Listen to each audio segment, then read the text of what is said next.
नमस्कार, मैं हूं संजय कुमार अग्रवाल और आप देख रहे हैं नेशनल सोल्जर न्यूज। अंतर्राष्ट्रीय वैश्य महासम्मेलन की महिला जिला संयोजक तनु गोयल के आवास पर 1 रुपया 1 ईंट का सिद्धांत देकर दुनिया को समाजवाद का संदेश देने वाले अग्रकुल प्रवर्तक महाराजा अग्रसेन की जयंती बड़े ही हर्षोल्लास के साथ मनाई गई।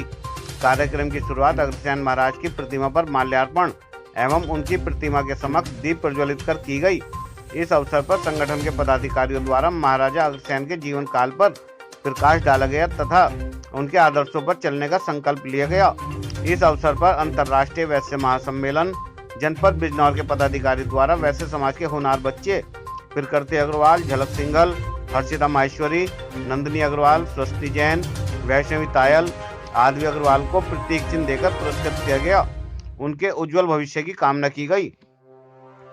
अंतर्राष्ट्रीय वैश्य महासम्मेलन के पदाधिकारियों ने महाराजा अग्रसेन की जीवनी कक्षा 7 की बेसिक शिक्षा पाठ्यक्रम भारत की महान विभूतियों में सम्मिलित किए जाने पर हर्ष जताया और यह कार्य करने के लिए उत्तर प्रदेश के यशस्वी मुख्यमंत्री माननीय योगी आदित्यनाथ को धन्यवाद ज्ञापित किया। जिलाध्यक्ष अभिनव अग्रवाल एडवोकेट की अध्यक्षता में आयोजित कार्यक्रम में प्रदेश उपाध्यक्ष गौरव अग्रवाल एडवोकेट, तनु गोयल, आदित्य अग्रवाल, संजय कुमार अग्रवाल, अक्षय अग्रवाल, रोहित अग्रवाल, डॉक्टर वर्षा अग्रवाल, बबीता तायल, कृतिका माहेश्वरी, स्वाति जैन, जितेंद्र जैन आदि रहे।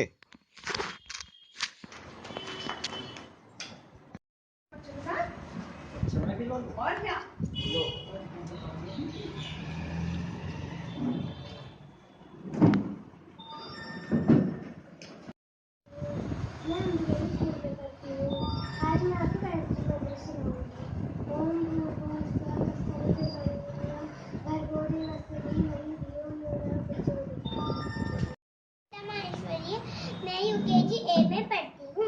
मेरी कविता का शीर्षक है बेटियाँ। बेटियाँ को दो समान, बेटा बेटी एक समान, वायुयान रॉकेट उड़ाती, सीमा पर बंदूक चलाती, नल जल थल में भी धूम मचाती। कोई नहीं है ऐसा का इसमें पीछे हो बेटी आज, इन्हें बचाओ इन्हें पढ़ाओ, बेटी का सम्मान बढ़ाओ। और राम जी के 2 पुत्र लव और कुश की 34वीं पीढ़ी में के महाराजा अग्रसेन जी हैं। महाराजा अग्रसेन जी का जन्म 5204 वर्ष पूर्व हुआ था, मतलब जब कलयुग की शुरुआत हो रही थी और द्वापर युद्ध खत्म हो रहा था, तब उनका जन्म हुआ था। प्रतापगढ़ के राजा वल्लभ सेन जी के पुत्र हैं ये। इनकी माता का नाम भगवती देवी है और कहा जाता है कि हम 17.5 गोत्र क्यों कहे जाते हैं, उसकी भी एक कहानी ये है कि इन्होंने एक समय यज्ञ रखे थे। तो जो पहला यज्ञ हुआ तो उसके बाद जब समाप्ति का उसका गर्गोत्र, इस तरह से पहला गोत्र गर्गोत्र निकला उसमें। जब 18वें यज्ञ कंप्लीट हो रहा था तब ये हुआ कि उसमें घोड़े की बलि देनी थी, लेकिन ये महाराज अग्रसेन जी बोले कि नहीं, घोड़े की बलि मैं नहीं दे दूंगा। उस पशु से वो हत्या के वो विरुद्ध थे। तो जब उन्होंने रोका तो उन्होंने कहा, सब ऋषि मुनियों ने कहा कि भाई बलि तो देनी पड़ेगी, नहीं तो आपका यज्ञ पूरा नहीं होगा। उन्होंने कहा चाहे यज्ञ पूरा हो या ना हो, मैं बलि नहीं दूंगा। और 34वीं पीढ़ी भगवान राम की 34वीं पीढ़ी में, भगवान राम की ही पीढ़ी में थे जो है अग्रसेन महाराज जी ने जन्म लिया था। और द्वापर युग का अंत था, जिस टाइम महाभारत का युद्ध चल रहा था। तो महाभारत के युद्ध में से जब समाप्त हो गया था, महाराजा अग्रसेन जी अपने गए, मतलब अपने जहाँ पर उनका मेन स्थान था वहाँ गए थे, मगर उनके चाचा जी ने वो जगह हत्या ली थी। उसके बाद उन्होंने पूरे विश्व का दौरा करा था।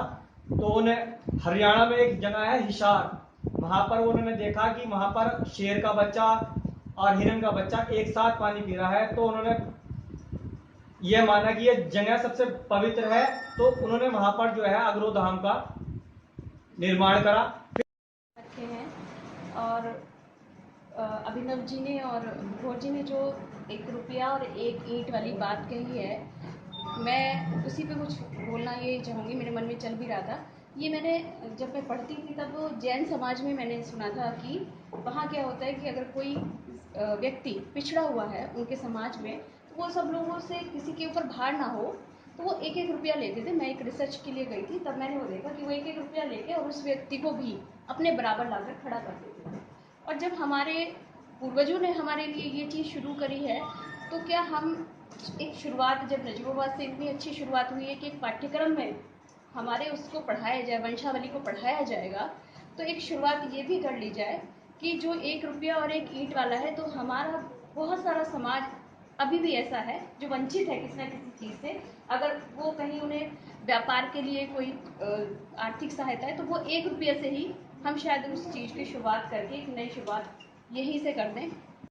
जात से जैन, अभी अभी जो चर्चा हुई है उसमें अलग अलग धर्मों की बात हिंदू समाज में ये बताई गई। मैं आपको इतना बता दूं कि अगर माँ बाप मंदिर जाते हैं तो वो अपने बच्चों को मंदिर क्यों नहीं भेजते?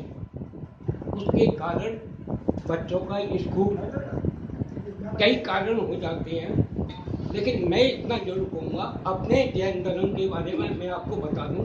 सबसे पहले तो मैं तनु जी का धन्यवाद देता हूँ कि उन्होंने ये प्रोग्राम किया है। आप सब लोगों का धन्यवाद। कि हमारे धर्म में, धर्म हिंदुओं का है, एक दिन है जैन दिन।